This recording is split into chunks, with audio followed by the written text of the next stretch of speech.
હર હર મહાદેવ હર. મિત્રો, આ અસ્તિત્વ નરસિંહ ગુરુકુળ બરાબર છે.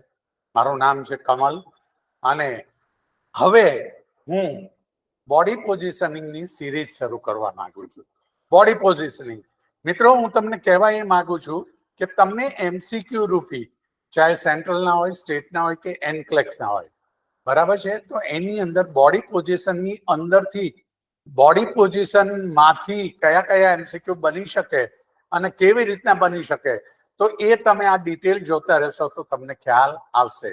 અને સૌથી પહેલા કહી દઉં મિત્રો, વિડીયો છેક છેલ્લે સુધી જોજો, કારણ કે એમાં પછીથી એમસીક્યુઝ કેવી રીતના આવી શકે એની હું સમજણ આપું છું. તો છેલ્લે સુધી વિડીયો જોજો. વિડીયોને લાઈક કરો, શેર કરો અને સબસ્ક્રાઇબ કરો. Thank you very much. તો બોડી પોઝિશનિંગ, પેશન્ટને કેટલા પ્રકારની પોઝિશન આપવામાં આવે છે તે આપણે જોઈએ. જેમ કે સુપાઇન પોઝિશન, પ્રોન પોઝિશન, લેટરલ, જેને સાઇડ લાઇનિંગ પોઝિશન પણ કહે છે, સિમ્સ પોઝિશન, ઓર્થોપ્નિક પોઝિશન. જો મેં તમને કીધું બોડી પોઝિશનિંગ સિરીઝ શરૂ કરું છું, એમાં આજે આપણે સુપાઇન પોઝિશન અને પ્રોન પોઝિશન જોશું. તો તમે એ રીતના રેગ્યુલરલી વિડીયો જોયા કરજો, એટલે બધી જ પોઝિશન તમારે આ ક્લિયર થઈ જાય. અને પાર્ટ એ, આજે પાર્ટ એ માની લ્યો અથવા પાર્ટ 1 માની લ્યો, તો એમાં સુપાઇન પોઝિશન અને પ્રોન પોઝિશન આવે છે, બરાબર છે. Orthopneic position, lithotomy position, Trendelenburg position, reverse Trendelenburg position, dorsal recumbent position, knee chest position, jack and knife position. આ ઉપરાંત હજી ફાઉલર્સ પોઝિશન એક બાકી છે, જે આમાં મેં ઇન્ડિકેટ નથી કરી, પણ ફાઉલર્સ પોઝિશન એ સિંગલ હું એકલી એટલે લેવા માંગુ છું કે એમાંથી તે ઘણી પ્રકારના, ઘણી રીતના ક્વેશ્ચન આવી શકે. આ તો તમને એમ થાય કે આટલી બધી પોઝિશન બતાડી, સાહેબે બધી બતાડી, પણ આ જ પોઝિશન ભૂલી ગયા. ભૂલી નથી ગયો, પણ એનું આખું અલગથી લેવાનું છે. ચાલો મિત્રો, જોઈએ આપણે સુપાઇન પોઝિશન. બેક નીચે છે, સ્ટ્રેટ છે, બરાબર છે, જે આપણે બેડની અંદર સામાન્યતઃ જે રીતે સૂઈએ છીએ. સુપાઇન પોઝિશન એટલે ચિત્તા, ફેસ અપવર્ડ સાઈડ હોય, બરાબર છે, તો એને કહેવાય છે સુપાઇન position. A patient lying on their back, right? And face up, face ઉપરની બાજુ છે, with their head and spine in a neutral position. With their head આમી નથી, સ્પાઇન વાંકી ત્રાસી નથી, સીધી છે, બરાબર છે, તો એ સુપાઇન પોઝિશન છે. યુઝ ઇન નર્સિંગ ની અંદર એમસીક્યુ રૂપે શું આવે, તો પહેલા તો આપણને ખબર હોય છે ને કે નર્સિંગમાં એ કઈ રીતે પૂછાય છે. તો supine position frequently used in a various surgical procedure. જો પહેલું જ એમસીક્યુ રૂપે, જો તમને કઈ સર્જરી છે, સપોઝ કે કાર્ડિયક સર્જરી છે, કોલોરેક્ટલ સર્જરી છે, થોરેસિક સર્જરી છે, એબ્ડોમિનલ છે, એન્ડોવાસ્ક્યુલર છે, લેપ્રોસ્કોપિક છે, and surgery of the upper and lower extremities, બરાબર છે. તો એબ્ડોમિનલ લેપ્રોસ્કોપી સર્જરી કરવા માટે પેશન્ટને કઈ પોઝિશન આપવામાં આવે છે, એઝ એ નર્સ તમે શું વિચારી શકો, તો આપણો જવાબ છે સુપાઇન પોઝિશન. એટલા માટે મેં સર્જરીના નામ શું કામ લખ્યા, કે આમાંથી કોઈ પણ એક સર્જરી, કે બધી એક સાથે બધાનું ન પૂછે કે ભાઈ કાર્ડિયાક, કોલોરેક્ટલ, થોરેસિક, એબ્ડોમિનલ, આમાં કઈ પોઝિશન આપવામાં આવે છે, કોઈ એક. હવે એબ્ડોમિનલ છે તો લેપ્રોટોમી, એબ્ડોમિનલ સર્જરી, એપેન્ડિસેક્ટોમી, બરાબર છે, સ્પ્લિનેક્ટોમી. તો આ જે છે એ બધી, સ્પ્લિનેક્ટોમી, તો આ બધી વસ્તુ તમારે યાદ રાખવાની છે કે આની અંદર પેશન્ટને સુપાઇન પોઝિશન આપવામાં આવે છે. A standard position for physical assessment and examination. ચલો, પેશન્ટને સ્ટાન્ડર્ડ ફિઝિકલ એક્ઝામિનેશન અથવા એસેસમેન્ટ કરવું છે, તો એઝ એ નર્સ તમે પેશન્ટને કઈ પોઝિશન આપશો, બરાબર છે, તો એની અંદરનો જવાબ એ તમારો આવશે સુપાઇન પોઝિશન, બરાબર છે. જનરલ પેશન્ટ કેર, તો એમાં સુપાઇન પોઝિશન આવશે. Nursing responsibilities. What is the responsibility when patient is in supine position? તો તમારી એવી કઈ જવાબદારી છે જે તમારે ધ્યાન રાખવાની છે, બરાબર છે. વોર્ડમાં તમે કામ કરો છો, કારણ કે you are going to appear in examination in government. જો નોલેજ, સાઉન્ડ નોલેજ એ અલગ વચ્ચે, બરાબર છે, પણ કોમ્પિટન્ટ, હવે નોલેજને કોમ્પિટન્ટ બનાવવાનું છે. નોલેજ, ડીપ નોલેજ, પણ એ નોલેજ જો કોમ્પિટન્ટ નહીં હોય તો કામ નહીં લાગે. બરાબર છે. Nursing responsibilities, proper positioning of the patient, skin care. Skin care શેના માટે છે? Two prevent the pressure ulcer. બરાબર છે. લોંગ ટાઈમ સુપાઇન પોઝિશનમાં રહે તો એને પ્રેશર અલ્સર થવાની શક્યતા છે. પ્રેશર અલ્સર મીન્સ બોડીના ભાગથી જે જગ્યાએ બોની પ્રોમિનન્ટ ભાગ છે એ જગ્યાએ ફેટી અલગ છે, સીધું સ્કિન અને બોન આવી જાય, જેમ કે સ્કેપ્યુલા છે, તો તે જગ્યાએ તો ત્યાં પ્રેશર અલ્સર થવાની શક્યતા છે. Patient comfort and monitoring. બરાબર છે. તો આટલી વસ્તુ ક્લિયર. બરાબર છે. ન સમજાય તો ફરીને વિડીયો જુઓ. બરાબર છે. પોઝ કરો, વિચારો, ક્રિટિકલ થિંકિંગ કરો અને તમારા નોલેજને કોમ્પિટન્ટ બનાવો. નાઉ પહેલો ક્વેશ્ચન આપણે જોઈએ MCQ. Which position involve the patient lying flat on the back with face upward? બરાબર છે. પેશન્ટ છે એ આ રીતે સૂતું છે, lying flat on the back with face upward. તો એ પોઝિશનનું નામ શું? તો તમારો જવાબ આવશે supine position, right? તો supine position, that is a right answer for this MCQ. Am I right or wrong? Okay. બરાબર છે. Now, which of the following is not? હવે જો મિત્રો અહીંયા યાદ રાખજો, કોઈ પણ એમસીક્યુ હોય તમારે યાદ એ રાખવાનું છે કે કોઈ પણ એમસીક્યુ હોય તો એ એમસીક્યુ છે એ which of the following is not.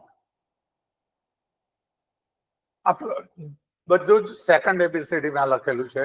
બરાબર છે. બટ નોટ એ ફર્સ્ટમાં આવે છે. ફર્સ્ટ આવે એનઓટી નોટ, આલ્ફાબેટિકલી એ લખ્યું છે એનઓટી નોટ. બરાબર છે. તો હંમેશા ક્યારેક કોઈ પણ એમસીક્યુ છે, એક તો જો તમારું મેઇન વસ્તુ શું છે કે એમસીક્યુ ની અંદર સમય લિમિટેડ છે, બહુ જ લિમિટેડ છે. વેરી શોર્ટ પીરિયડ ની અંદર તમારે ફાસ્ટ ડિસિઝન લેવાનું છે. એટલા માટે જ હું તમને કહું છું નોલેજને કોમ્પિટન્ટ બનાવો. બરાબર છે. which of the following is not એટલે આમાંથી કયું નથી એ potential risk associated with prolong supine position. Prolong supine position એટલે લાંબો વખત સુધી સુપાઇન પોઝિશન આપો તો નીચે પૈકીનું કયું રિસ્ક છે જે ન થઈ શકે અથવા નથી? પ્રોલોંગ સુપાઇન પોઝિશન આરે લાગુ પડતું નથી. તો પ્રેશર અલ્સર પહેલું જ આપણે જો આગળ જોઈ ગયા, pressure ulcer prolong supine position ને લીધે થાય છે. ડીપ વેન થ્રોમ્બોસિસ, અગેન જો ડીપ વેન થ્રોમ્બોસિસ યાદ રાખવાનું ડીવીટી. બરાબર છે. ડીવીટી એનું ફૂલ ફોર્મ શું? તો deep van thrombosis, right?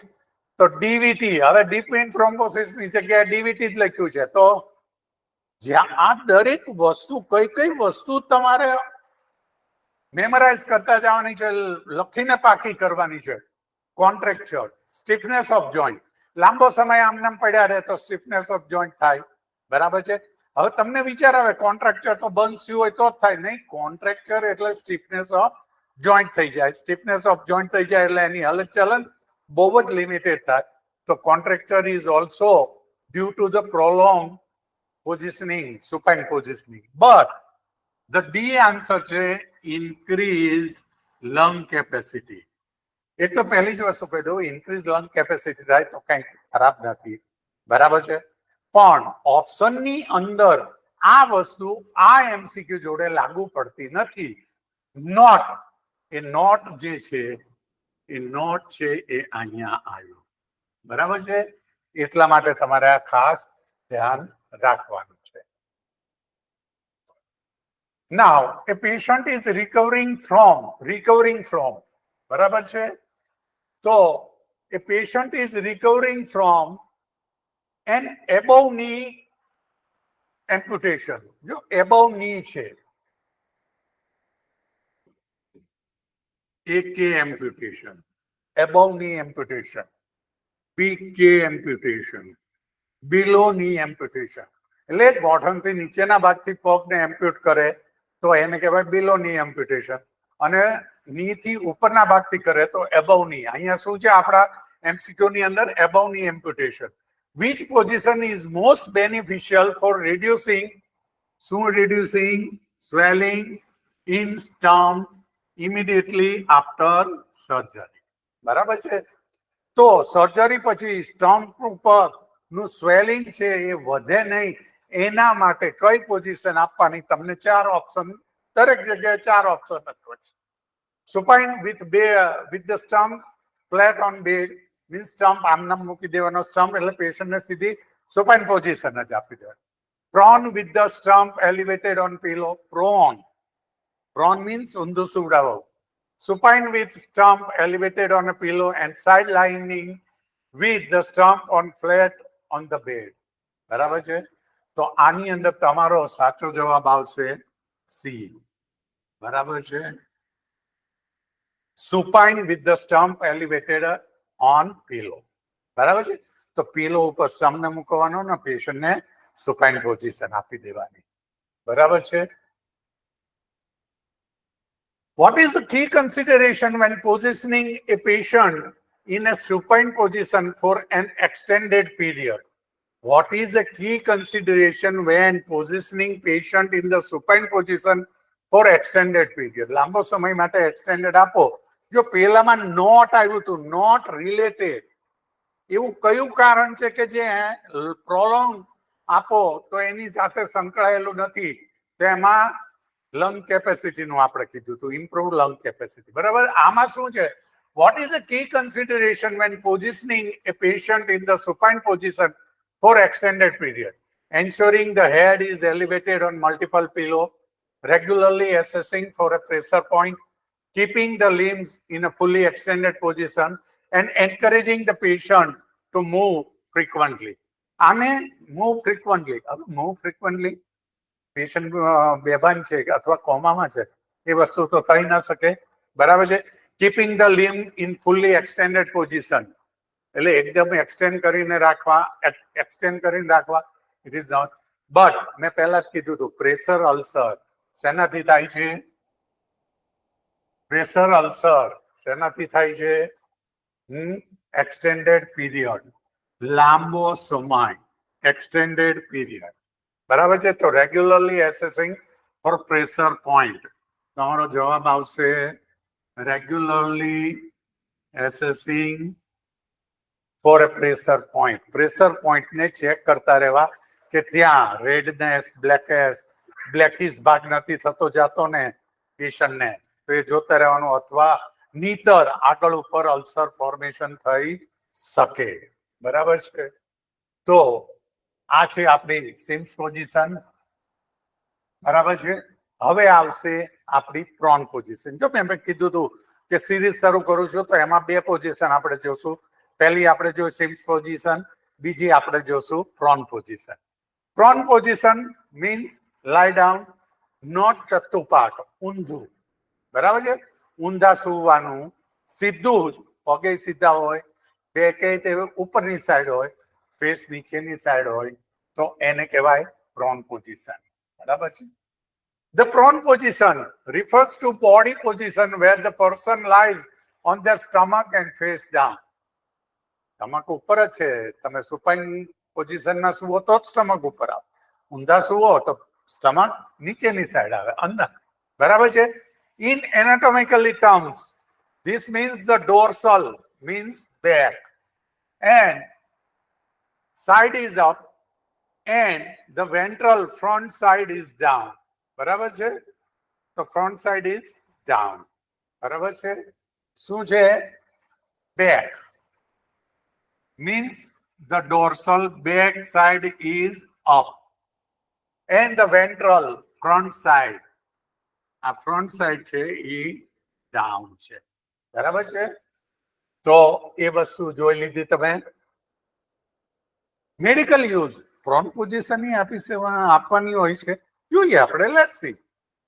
In hospital, prone position is a technique used. Why? See, you amazed that to improve oxygenation in patient with severe respiratory illness. બરાબર છે. Prone position કયા પેશન્ટને આપવાની છે? Patient with severe respiratory illness. તો આવું હોય ત્યારે આપવાની, સ્પેશિયલી ધોઝ ઓન વેન્ટિલેટર. હવે તમે વિચાર કરો, વેન્ટિલેટર વાળા પેશન્ટને પ્રોન પોઝિશન આપવાની વાત છે. It can help to open the lungs and improve ventilation matching, perfusion or ventilation matching. Okay, તો આ છે તમારો મેડિકલ યુઝ. સર્જિકલ પ્રોસિજર, એવી કઈ સર્જિકલ પ્રોસિજર છે કે જેની અંદર પેશન્ટને પ્રોન પોઝિશન આપવી પડે? તો certain surgical procedure, particularly those involving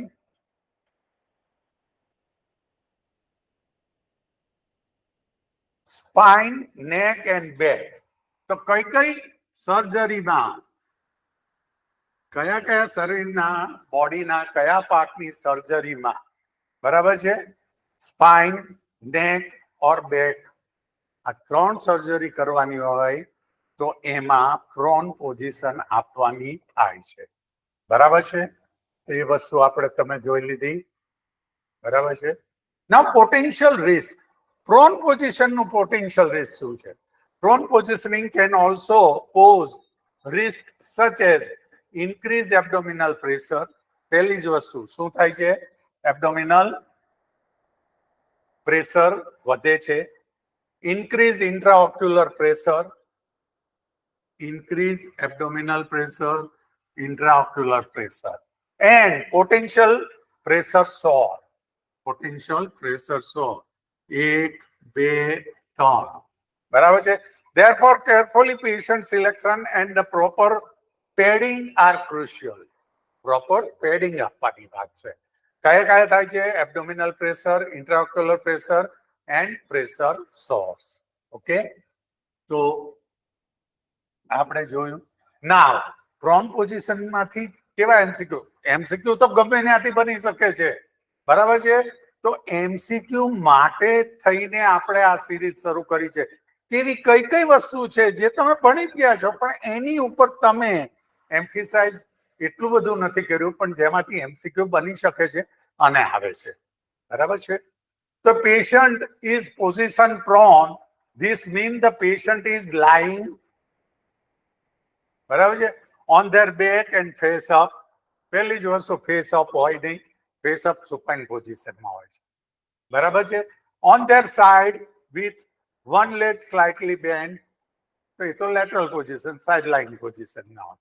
on their stomach and face down. મેં પહેલા જ કીધું હતું ને, stomach down and face down. તો your answer is C. And D is in a semi sitting position. Sitting તો વસ્તુ આવતી જ નથી. બરાબર છે. તો આ થયું તમારી પ્રોન પોઝિશન ની અંદર આવતું. જો તમને ઘણી વાર એમ થશે, ઓહો આ તો મને આવડે જ ને, પણ આ તો તમને ફેમિલિયરાઇઝ કરું છું કે સાવ સહેલો ક્વેશ્ચનમાં સહેલો ક્વેશ્ચન તો આવો હોય. પછી which of the following is a potential benefit for using the prone position in certain patient? એવા કયા પેશન્ટ છે કે જેમાં પ્રોન પોઝિશન આપો તો એને લાભ થઈ શકે? બરાબર છે. હવે જો આ વસ્તુ ડિટેલમાં મેં તમને એટલે જ કીધું, improved breathing in patient with a respiratory distress, decrease risk of pressure ulcer, increase comfort of patients with back pain and reduce risk of aspiration. તો આમાંથી બરાબર છે, potential benefit of using prone position in certain patient. બરાબર છે, certain patient. તો તમારો જવાબ આવશે, તમે વિચારી લ્યો તમારો જવાબ શું આવશે. બરાબર છે. Improved breathing in patient with respiratory disease. મેં પહેલા જ કીધું હતું. બરાબર છે કે રેસ્પિરેટરી ડિસીઝ પ્રોબ્લેમ વાળું હોય તો એ પેશન્ટને પ્રોન પોઝિશન આપવાની. એ પહેલા તમે જાણી લીધું તો તમે આ જવાબ બહુ સારી રીતે. હું એટલે જ કહું છું તમને વારંવાર જોવો, જો તમારા અસ્તિત્વ અને તમારા ભવિષ્ય માટે છે. બરાબર છે. તો 10 વારે જોવું પડ્યું તો વાંધો શું છે? Why not repeating? when you are free allotted some time to watch. બરાબર છે. થોડું આ પણ કરો. બરાબર છે, થોડું આ પણ કરો, કારણ કે આ તમારા ભવિષ્ય અને તમારા અસ્તિત્વની વાત છે. અને મિત્રો, અસ્તિત્વ અને ભવિષ્ય સારું થાય તો શું બેનિફિટ થાય? એ તો જેને એ ભોગવ્યો એને જ ખબર હોય, જેમ કે મેં ભોગવેલું છે. બરાબર છે. The prone position is commonly used for the patient with, બરાબર છે. કયા પેશન્ટ માટે prone position? Acute respiratory distress syndrome. જો અહીંયા ફરી પાછું ARDS, બરાબર છે. ARDS means acute respiratory distress syndrome. તો બે વસ્તુ આવી, ARDS, તો એનું full form acute respiratory distress syndrome. Spinal cord injury, બરાબર છે. Spinal cord injury, cardiac condition and head injury. તો તમારો જવાબ આવશે એ, એક્યુટ રેસ્પિરેટરી ડિસ્ટ્રેસ સિન્ડ્રોમ. બરાબર છે. Now, what is the potential risk associated with the prolonged prone positioning? Prone positioning થાય લાંબો સમય માટે તો એનાથી શું થઈ શકે? બરાબર છે. Increase risk of deep vein thrombosis, DVT. પરિવાર હું જો દરેક જગ્યાએ મોટા ભાગે લખતો જ જાઉં છું કે ડીવીટી એનું ફૂલ ફોર્મ છે ડીપ વેઇન થ્રોમ્બોસિસ. બરાબર છે. Pressure injury to the face and chest, difficulty in breathing and muscle spasm. તો તમારો જવાબ આવશે pressure injury to the face and chest. બરાબર છે. Pressure injury to the face and chest. કારણ કે ફેસ એન્ડ ચેસ્ટ છે એ ડાઉન સાઇડ છે, અપસાઇડ નથી. ડિફિકલ્ટી ઇન બ્રીધિંગ તો છે નહીં, કારણ કે બ્રીધિંગની ડિફિકલ્ટી હોય એવા પેશન્ટને પ્રોન પોઝિશન આપવામાં આવે છે. અને મસલ સ્પાઝમ એ આખી જુદી જ વસ્તુ છે. એ જ્યારે કોઈ પણ મારા સિરીઝની અંદર આવશે ત્યારે હું તમને સમજાવીશ. બરાબર છે. તો આ રીતના ક્વેશ્ચનિંગ છે. બરાબર છે. મિત્રો, છેલ્લે સુધી વિડીયો જોવા બદલ ખૂબ ખૂબ ધન્યવાદ. અને હું તો કહું છું, તમે ક્યાંથી જોવો છો એ મને કોમેન્ટમાં લખજો. અને બીજું, કોઈ પણ વસ્તુ તમને એવું હોય કે આ વસ્તુ ઉપર તમે બનાવો, આ વસ્તુ ઉપર ડિટેલમાં બનાવો, આ વસ્તુને તમે મેગ્નિફાઈંગ કરો, અથવા આ વસ્તુ ઉપર શું શું કઈ રીતે આવે, તો એ તમે મને કોમેન્ટ કરો ત્યારે ખબર પડશે. Comment is just you will take the half end minute. બરાબર છે. નેક્સ્ટ પાર્ટમાં આપણે બીજી બે પોઝિશનિંગ જોશું, અને એ સિવાય કન્ટિન્યુઅસ બધી પોઝિશન પૂરી થશે પછી તમે અને મને કોમેન્ટમાં કહો તમારે શું જાણવું છે, શાની ઉપરથી જાણવું છે. એની ડેમ સબ્જેક્ટ, હું એમ નથી કહેતો કે ફક્ત આ જ, એની ડેમ સબ્જેક્ટ. માનો કે ફંડામેન્ટલ ઓફ નર્સિંગ અથવા nursing foundation, both are same, બે સેમ જ છે. તો એવું નહીં, એની ઓફ ડેમ સબ્જેક્ટ, તો એમાં પણ મને કોમેન્ટ કરો. અને છોકરાઓ, વધુ વધુ વિડીયોને લાઈક કરો અને તમારા મિત્રોને એને શેર કરો અને વધુ વધુ સબસ્ક્રાઇબ કરો. Thank you. ભારત માતા કી જય. વંદે માતરમ.